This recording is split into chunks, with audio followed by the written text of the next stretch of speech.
Nah, kita mulai. Assalamualaikum warahmatullahi wabarakatuh. Waalaikumsalam warahmatullahi wabarakatuh. Nashkurullah syukran katsira bi qiraatil hamdalah ala hidayatihi wa taufiqihi alladzi nahnu na'isu biha.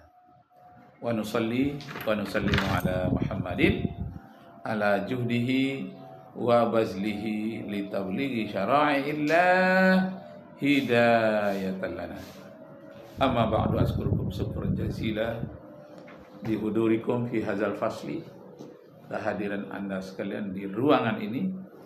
Sa'ufasiru alaikum, saya akan menerangkan kepada Anda bil lughatil Indonesia khususnya dalam bahasa Indonesia. Hadzal yaum, hari ini sa'ufasiru ala al-hikmah wal falsafah fiddin. Butir-butir filsafat dalam menguatkan tauhid. Itu judulnya.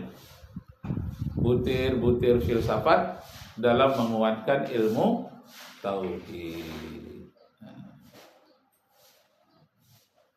Butir-butir filsafat dalam menguatkan ilmu tauhid. Waalaikumsalam. Jadi tidak semua filsafat itu bid'ah, ya. Tidak semua bid'ah itu kacau. Tapi ada juga butir-butir filsafat itu yang bisa menguatkan ilmu tauhid. Menguatkan ilmu tauhid artinya mengesahkan Tuhan. Adapun butir-butir filsafat yang bertentangan dengan tauhid, adapun butir-butir filsafat yang bertentangan dengan ilmu tauhid ialah tentang kekekalan materi.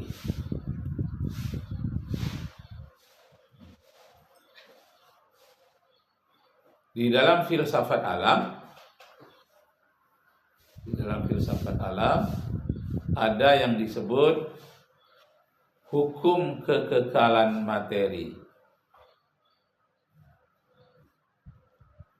Hukum kekekalan materi yang berkeyakinan bahwa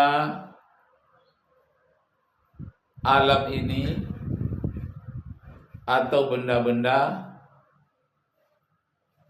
sifatnya kekal, tidak bisa dimusnahkan.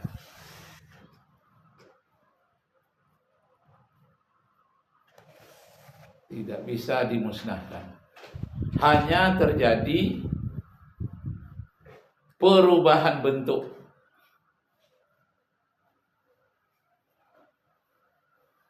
Tetapi materinya tetap ada.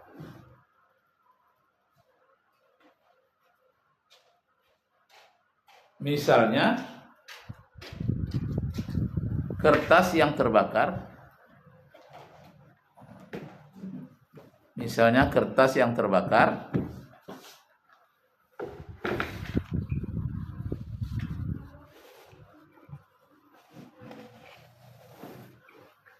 Udaranya akan menguap.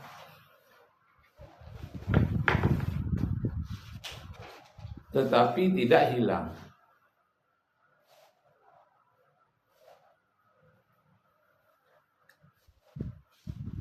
Dan zat-zat yang berupa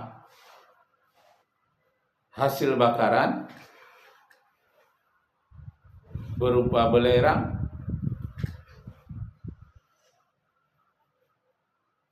atau arang atau abu semuanya akan kembali kepada tanah. Semuanya akan kembali kepada tanah, tetapi tidak hilang. Tetapi tidak hilang. Semuanya kekal. Semuanya kekal. Hal inilah yang dikatakan bertentangan dengan ilmu tauhid. Bertentangan dengan ilmu tauhid. Bahwa alam semesta ini akan rusak, hancur dan menghilang. Akan hancur dan menghilang. Lalu Allah ciptakan lagi yang baru.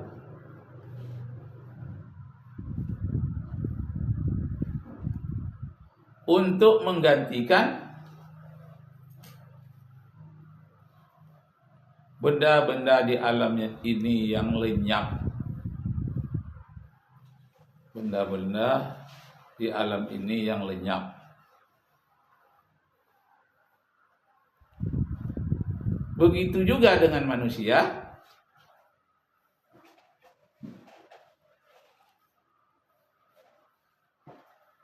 Fisiknya akan lenyap, hilang, hanya rohnya yang tetap. Hanya rohnya yang tetap. Dan fisiknya akan diganti oleh Allah dengan yang baru. Nah, jadi fisiknya baru lagi. Jadi kita setelah mati, tubuh kita yang berasal dari air kembali ke air, hancur. Setelah kiamat, hancur lenyap. Semuanya Allah ganti dengan tubuh yang baru. Itulah Allah Maha Pencipta. Menciptanya dari yang tidak ada. Itu maka disebut badi'us samawati wal ard. Allah menciptakan secara bid'ah sesuatu apapun di alam ini. Jadi yang pencipta bid'ah terbesar itu adalah Allah Subhanahu wa taala. Dengan ayatnya badi'us samawati wal ard. Badi itu artinya bid'ah. Kenapa Tuhan disebut berbuat bid'ah? Karena dia membuat alam ini tanpa contoh. Jadi apa saja yang dibuat tidak ada contoh sebelumnya itu namanya bid'ah. Juga manusia membuat amalan tidak ada contohnya dari Nabi, namanya amalan bid'ah. Boleh manusia berbuat bid'ah? Kalau yang sesatnya tidak boleh. Kalau yang baiknya boleh. Bid'ah yang baik disebut dengan bid'ah hasanah. Contohnya mencetak Al-Quran. Nah, itu bid'ah tuh. Tidak ada contoh dari Nabi. Itu yang hasanah. Kemudian membuat kantor-kantor pemerintahan. Nabi Muhammad nggak ada kantor.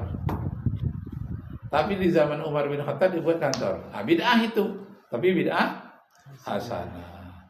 Yang bid'ah yang dolalahnya, bid'ah dolalahnya apabila sholat subuh ditambah menjadi 7 rakaat. Kenapa? Kan masih pagi, masih kuat. Gak apalah 7 rakaat. Kalau tengah hari, 1 rakaat saja. Kenapa? Lelah. Sibuk tengah hari, 1 rakaat saja. Boleh kita buat gitu? Bid'ah apa namanya itu? Bid'ah dolalah. Ada pula bid'ah yang mubah, boleh-boleh saja. Apa dia? Memperindah kantor ini, bikin kaligrafi, bikinlah sesuatu yang indah. Masjid juga boleh itu dibuat? Tidak dibuat boleh?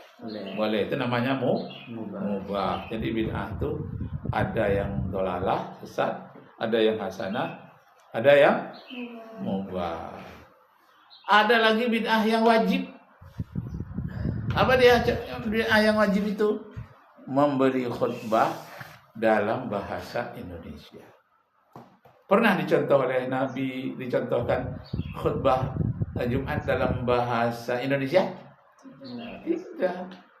Apakah Nabi tidak tahu bahwa nanti di akhir zaman Islam akan menyebar di Indonesia? Tahu nggak Nabi? Tahu. Menyebar seluruh dunia tahu, sampai kutub utara pun tahu Nabi. Kenapa nggak dicontohkannya? Dia tahu bahwa umat Islam itu berpikir, dia akan berkembang sendiri, akan membuat sesuatu yang tidak dibuat oleh Nabi, tapi justru memperkuat ajaran Nabi. Itu namanya bid'ah wajib. Termasuk kuliah kita ini. Mana Nabi ada memberikan kuliah penerangan agama pakai bahasa Indonesia? Ada nggak? Nggak ada. Tapi kenapa kita pakai bahasa Indonesia? Karena kita pakai otak kita, belajar kita sesuai dengan bahasa kita. Hadis Nabi, ya bukan, kata Ali bin Abi Thalib, khatibun nasa ala qadri uqulihim. Berbicaralah dengan seseorang itu sesuai dengan tingkat bahasanya, tingkat kemampuan akalnya.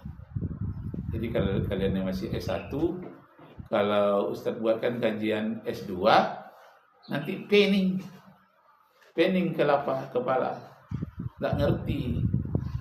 Ustadz kaji pula dengan kalian nanti apa daruriyat, tahsiniyat, tak pernah kalian dengar kan? Apa pula itu kajian di S2.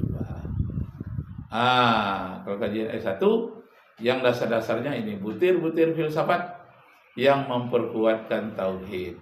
Rupanya ada pula butir filsafat yang apa? Yang bertentangan dengan tauhid. Apa dia? Hukum kekekalan materi. Jadi orang-orang filsafat Aristoteles, Plato mengatakan alam ini kekal, nggak ada kiamat, nggak ada. Menurut dia. Datang menurut ilmu tauhid, justru kiamat itu salah satu dari rukun iman. Rukun iman yang keberapa itu? Percaya akan ada kehancuran alam semesta. Kiamat. Rukun iman ke? Ke-6. Kelima. Rukun iman kelima, percaya akan terjadinya kehancuran alam semesta, atau disebut dengan kiamat. Kalau ke-6?